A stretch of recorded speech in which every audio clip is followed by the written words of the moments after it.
इंसानी जहन के अंदर ये सवाल बार बार आता है कि एक शख्स पैदा हुआ, फिर इतनी मुश्किलात उसने देखी, फिर वो चला गया दुनिया से। क्या मकसद है इस सब का? इंसान का आना है, फिर उसका जाना है, तो इसका मकसूद क्या है? अल्लाह तबारक व तआला ने कुरान मजीद में इसका जवाब इरशाद फरमाया है। फरमाया अल्लज़ी खलक़ल मौता वल हयाता लियब्लुवकुम अय्युकुम अहसनु अमला। अल्लाह ताला ने मौत और हयात को इसलिए पैदा फरमाया है ताकि पता चले तुम में बेहतरीन अमल कौन करता है। ना रोज़ी रोटी कमाने आए हो, ना ऊंची बिल्डिंगें बनाने आए हो, ना अपना बहुत ज़्यादा नाम पैदा करने आए हो। किरदार को कितना को हसीन बना सकते हो, अपने अमल के कितने अच्छे नकूश दुनिया में छोड़ सकते हो, तुम्हारा वजूद लोगों के लिए कितना नफ़ा बख्श हो सकता है, इस मकसद के लिए तुम्हें दुनिया में भेजा है। किरदार की बुलंदी, अखलाक की बढ़ाई, अपने अमल से बेहतरीन तर्ज ज़िंदगी इख्तियार करना, ये इंसान के दुनिया में आने का मकसद है।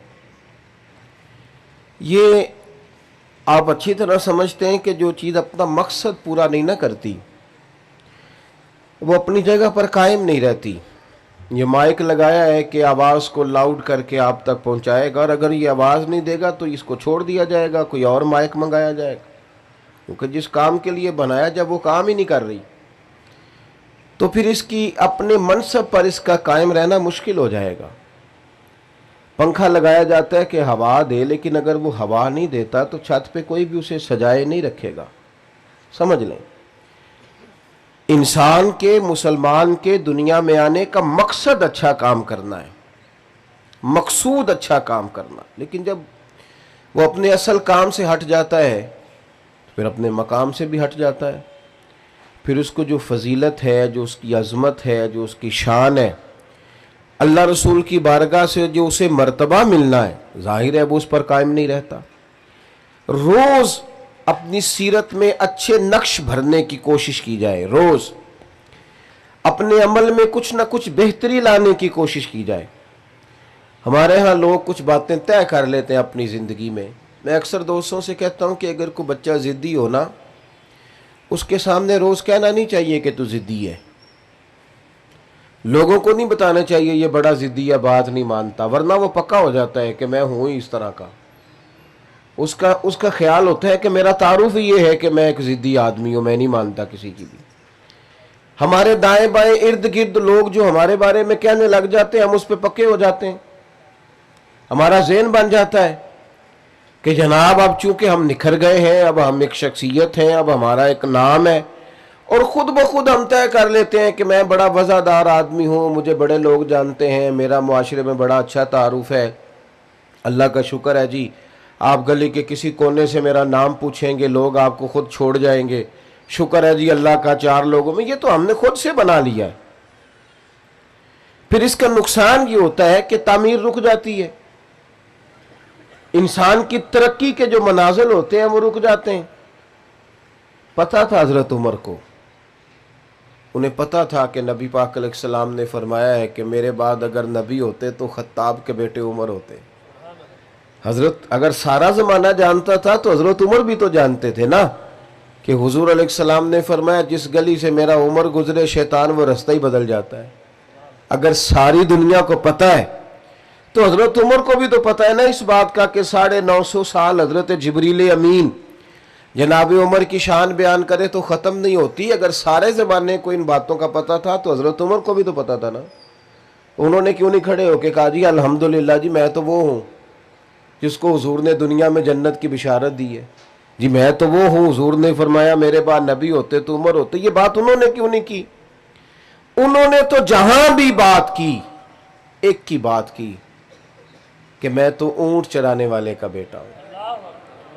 उन्होंने जहां भी तज़किरा किया, अपनी तामीर को रोका नहीं, अपने किरदार में रोज एक हुस्न, रोज एक खूबसूरती, रोज आगे बढ़ना, रोज जद्दोजहद करना। रोज मालिक गनीमत का एक ऊंट, कहीं गुम हो गया तो हजरत उमर नंगे पाँव दोपहर में तलाश कर रहे थे। हमारे यहाँ बड़ा साफ सुथरा रात प्रोग्राम होता है, बड़ा साफ सुथरा। वो चौकीदार सो गया है, वो तू तनख्वाह किस बात की लेता है भाई? तू कैसे सो गया है भाई? आप खुद ये काम कर रहे हैं, मुलाजिम क्यों रखा हुआ है जी? उसको जगाएं, बुलाएं, तेरी ड्यूटी है, तूने करना था, मैं क्यों करूं? बस ज़हन है ना हमारा, हम किसी न किसी मकाम पे कुछ बन जाते हैं, किसी न किसी जगह पे हमारा ज़हन बन जाता है कि मैं कुछ है हूं, फिर तरक्की नहीं होती। कई दफ़ा दूसरा आदमी आगे निकल जाता है और मेरी तरह के बहुत सारे लोग अपनी पगड़ी और अपने शिमले के चक्कर में ही पीछे रह जाते हैं। अल्लाह अकबर। हज़रत फ़ारूक आज़म ऊँट गुम हो गया, तलाश कर रहे हैं। एक सहाबी ने कहा, जनाब गुलाम को कह दें आप तो 24 लाख मुरब्बा मील के हुक्मरान हैं, हर बंदे को गलतफहमी नहीं हो जाती कि मैं फलानी चीज़ हूँ। यहाँ तो लोग आके बात सुनाते हैं तो महसूस होता है कि ये मसला पूछने नहीं आए, ये मसला बताने आए हैं, ये तो सबक देने आया है। उनको भी खबर थी ना कि मैं 24 लाख मुरब्बा मील का हुक्मरान हूं। का जनाब किसी मुलाजिम से कहे, गुलाम से कहे। तो हजरत उमर बात सुनकर रो पड़े, कहने लगे मैं भी तो गुलाम ही हूं ना, मैं भला क्या हूं, मैं भी तो एक गुलाम हूं ना। मैं भी से सबूत ना मंगो मैथों, ए भला नजरे करम कद होई, मैं जाना या दिल भर जाने, गैर न जाने कोई। तो मैं मिस्कीन पुराना खादम, किसे दर मिली न टोई, ए ते वासफ यार ने नजर जो की थी ते वासफ वासफ ही होई।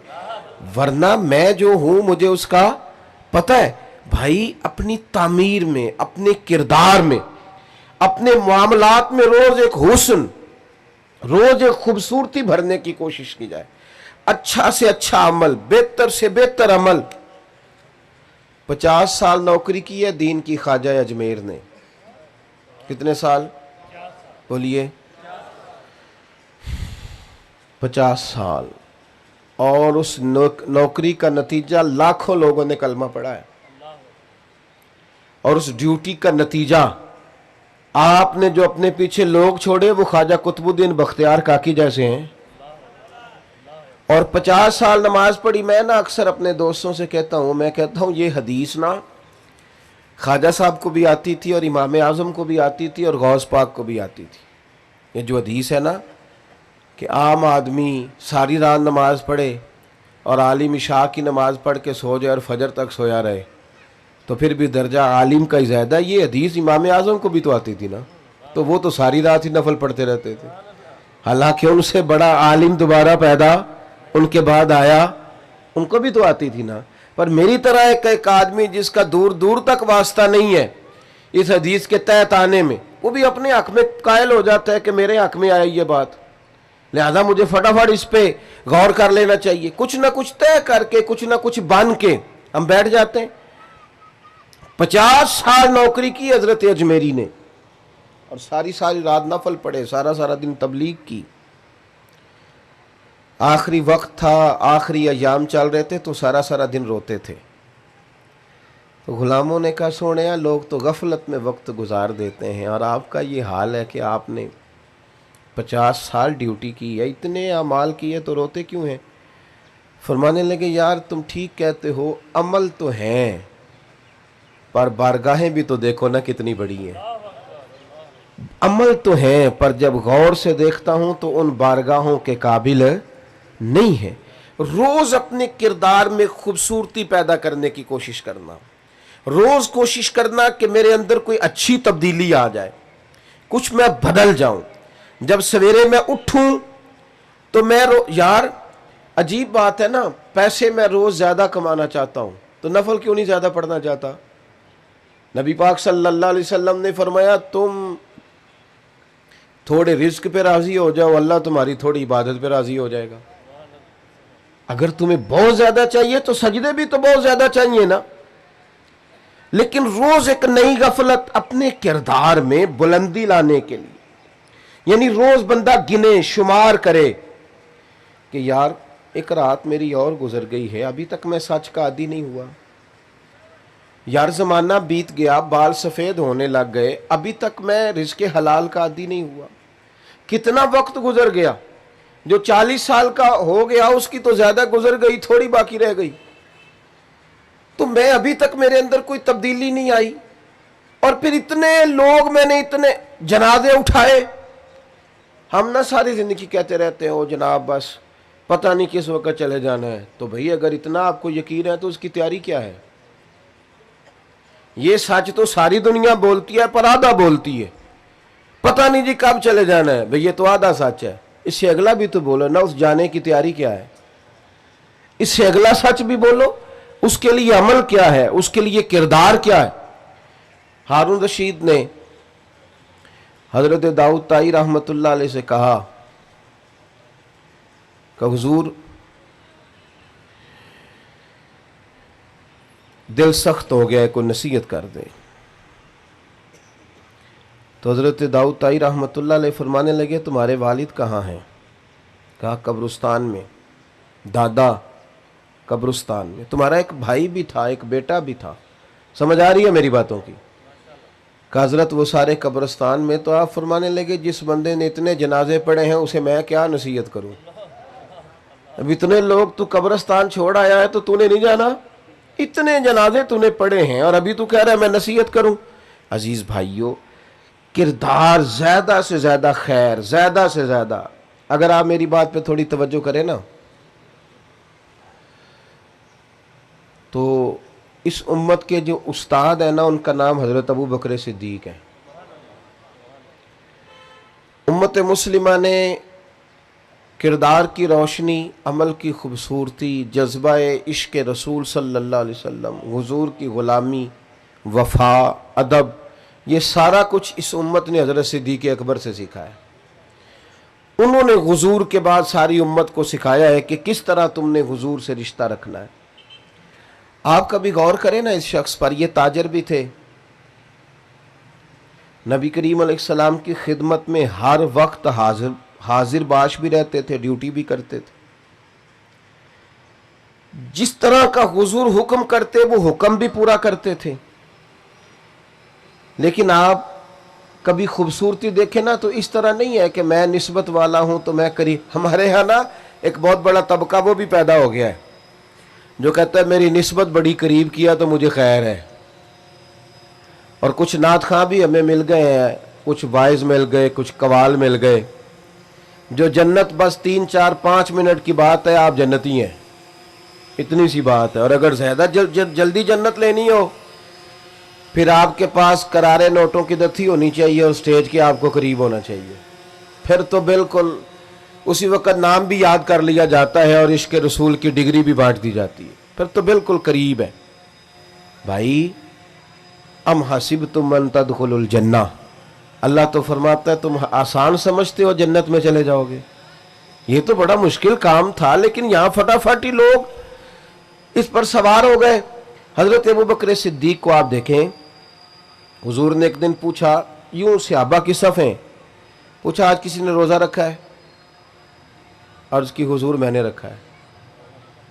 फरमाया आज किसी ने मिस्कीन को खाना खिलाया है? या रसूलल्लाह मैंने खिलाया है। आज किसी ने कोई जनाजा पढ़ा है? या रसूलल्लाह मैंने पढ़ा है। हुजूर ने फरमाया अबू बकर ये जो सलाहियतें तेरे अंदर है ना, अगर किसी बंदे में जमा हो जाए ना तो अल्लाह ताला उसे जन्नत ही अता फरमाता है, उसका लाजमी नतीजा जन्नत है। ये देखें जनाजा भी पढ़ रहे हैं, जो नबी करीम की नौकरी है वो अपनी जगह पे कायम है, जनाजे भी हैं, सदकात भी है, खैरात भी। इसके बाद आप देखें हजरत उमर फारूक रदी अल्लाह ताला अन्हु फरमाते हैं कि बूढ़ी अम्मा का काम भी कर आते थे हजरत सिद्दीक अकबर घर का जाके, उसके बर्तन भी मांज आते थे, बर्तन भी। कौन? अमीरुल मोमिनीन, खलीफा वक्त। जब आखिरत के लिए नेकियां इकट्ठी करनी हो ना झाड़ू के साथ, फिर जज्बा और होता है। उस बूढ़ी के बर्तन भी मांज आते, उसके घर में झाड़ू भी दे आते, उसे रोटी भी खिलाते। और हज़रत उमर फरमाते हैं अजीब नज़ारा मैंने देखा, जनाब सिद्दीक अकबर के विसाल को 3रा दिन था और मैं असर की नमाज के बाद मस्जिद नबवी शरीफ में बैठा था। 2-3 छोटी छोटी बच्चियां मेरे पास आई, कहने लगी चचा अब आप खलीफा बने? मैंने कहा हाँ मेरी जिम्मेदारी लगी है। तो वो कहने लगी फिर आप चलेंगे हमारे साथ? मैंने कहा पुत्र तुमने कहाँ ले जाना है? तो कहने लगी हम ना 4-5 बहनें हैं, हमारा भाई कोई नहीं, वालिद इंतकाल कर गए, हमारे घर में कुछ बकरियां हैं। अबू बकर रोज़ असर के बाद आते थे, हमारी बकरियों का दूध धो के हमें दे जाते थे। कुछ बेच लेती थीं, गुजारा हो जाता था, कुछ पी लेती थीं, पेट भर जाता था। चचा जान 3 दिन हो गए मेरी बहनें रोती हैं, मेरी अम्मा रोती है, सिद्दीक अकबर विसाल कर गए, आप चलेंगे? हज़रत उमर फारूक कहते हैं बड़ी चीज़ों का तो मुझे पता था, इसका तो पता ही नहीं था, आप चलेंगे? मैंने कहा हाँ बेटा मैं चलूँगा। बेटियां आगे आगे चलने लगी, सैयदना फारूक आज़म पीछे पीछे रोते जा रहे। रास्ते में एक सहाबी मिले, कहने लगे उमर कहाँ जा रहे हो रोते हुए? तो फरमाने लगे यार अबू बकर सिद्दीक मेरे लिए रास्ता ही बड़ा मुश्किल कर गया है, जिगर राहे वफा में नक्श ऐसे छोड़ आया हूँ, मैं जिस मंजिल से गुजरा हूँ वो अब तक याद करती है। कहा कैसे इनके रास्तों पे चला जाए? अपने किरदार में रोज एक नेकी को शामिल करना। कुछ ना कुछ हमने ना बड़ी हदीसें सुनी और बड़ी पढ़ी और बड़ी लोगों के सामने बयान की उलमा ने। मैं बस बड़ी जल्दी बात खत्म करने लगा हूँ, आप मेरी बात पर तवज्जो करें। हमने 20 दफा अपने उलमा से सुना कि जो बंदा सड़क से दरख्त काट दिया, जिसने कि ये दरख्त रुकावट बनता था, वो बंदा जन्नत में गया। जिसने कांटा उठा दिया, रोड़ा उठा दिया, वो जन्नत में गया। सुनी ना हदीस हमने? हाँ ना तो करे ना। लेकिन मेरा सवाल ये है कि इतने लोगों ने हदीसें सुनी, फिर रोड़े उठाए क्यों नहीं जा रहे सड़कों से? फिर तो वहीं कीचड़ सारा फेंका जाता है, कचरा फेंका जाता है। इतनी दफा सुनी ये हदीस, शायद हर बंदे को याद हो कि एक तवाइफ ने कुत्ते को पानी पिलाया था तो रब ने उसकी बख्शिश कर दी। सबको आती है? हाँ तो करे ना यार। आपको भी आती है जी?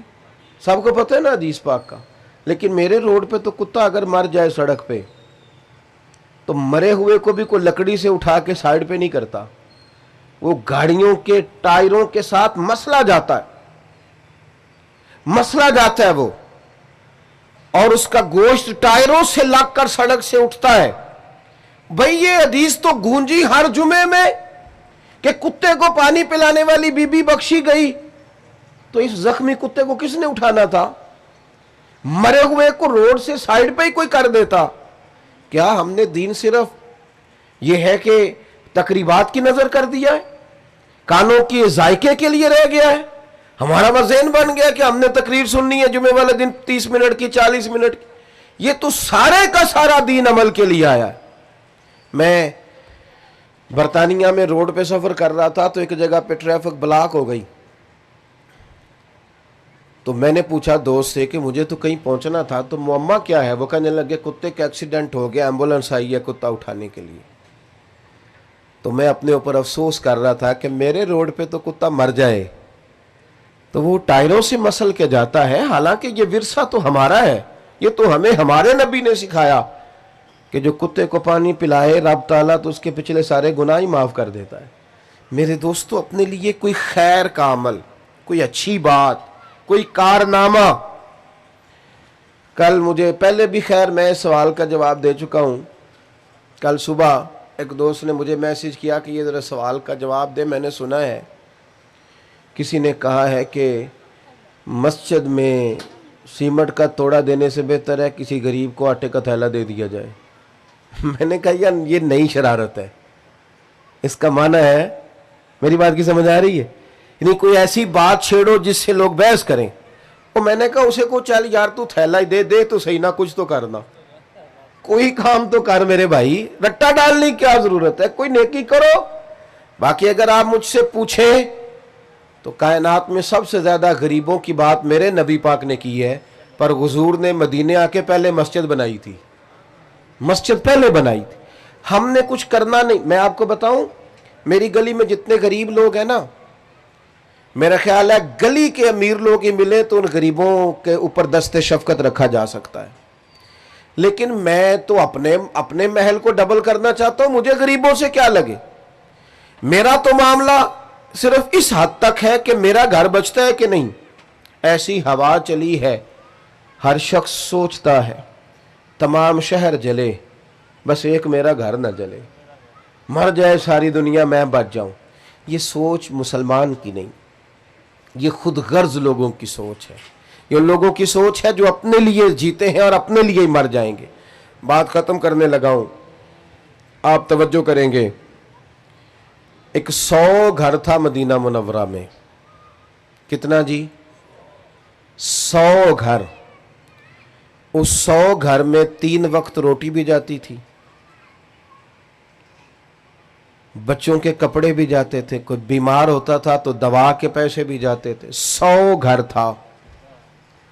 और मेरी तरफ देखना मेरे यारो, 100 घर में रोटी जाती थी, पर किसी को पता नहीं था कौन दे जाता है। इमाम अबू नईम को पढ़े, उन्होंने लिखा है 100 घर।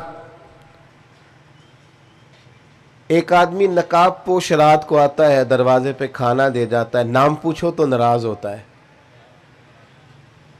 उससे पूछो आप कौन है तो नाराज हो जाता है। 100 घर में रोटी जाती है, 100 घर में। फिर अचानक कई साल लंगर आता रहा, खाने आते रहे, फिर अचानक खाना आना बंद हुआ। फिर गरीबों के बच्चे एक दूसरे से पूछने लगे, तेरे घर भी रोटी नहीं आती? तेरे घर भी नहीं आती? अखां जदों मीटियां जमाना मैनू रोवेगा, अपना ते अपना बेगाना मैनू रोवेगा। जदों ना मैं दिसया मैं खारा नू मेखाने विच, फिर जाम टुट जाणगे, ये मेखाना मैनू रोवेगा। कई लुक लुक रोणगे ते कई बुक बुक रोणगे। गलियां दा याना ते सियाना मैनू रोवेगा। ओ पता करो यार, कब से नहीं तेरे घर आया? जब लोग तारीखें मिलाने लगे तो एक ने कहा मेरे घर 18 मुहर्रम से नहीं। उसने कहा हाँ हाँ 18 मुहर्रम से मेरे घर भी नहीं आया। वो फलां घर भी 18 मुहर्रम से नहीं आया खाना। जब तहकीक शुरू हुई तो पता चला, पता करो 18 मुहर्रम को किसका इंतकाल हुआ है। जब लोग ढूंढने लगे तो पता चला 18 मुहर्रम को इमाम ज़ैनुल आबिदीन का इंतकाल हुआ। इमाम अली मकाम का शहजादा अपने पुश्त पर आटे की बोरियां रख के गरीबों के घरों में पहुंचाता। साहिबजादे कहते हैं, मैं कहता अब्बा जी आप बूढ़े हैं, वजन उठाते हैं, मैं ना दे आऊं? तो फरमाते पुत्र अगर तू जाएगा तो फिर तुझे उस गरीब का नाम भी मुझे बताना पड़ेगा, और मैं किसी को रुसवा नहीं कर सकता। ये मेरा और मेरे रब का राज है। ओ सजनों, कुछ नेकियां छुपा लो जो सिर्फ क़यामत में खुलें। जिस तरह कुछ पैसे नहीं अलग किए होते कि मुश्किल वक्त आ गया तो काम आएंगे, कुछ नेकियां भी अलग कर लो। न पता हो किसी बंदे को, हमें पता हो या हमारे रब करीम को पता हो, अलग कर लो। वरना हमने खुद दुनिया में लालच पैदा किया है, हमने खुद बच्चों से कहा है पैसे ज़्यादा कमाओ, इसलिए बच्चे अब्बा जी से भी कहने लग गए हैं कि आप कोई ढब का काम कर लेते तो आज हमारे घर में पैसे ना होते। सब रिश्ते इसी तरह के बन गए। वापस लौटें, जाने का वक्त करीब आ गया है।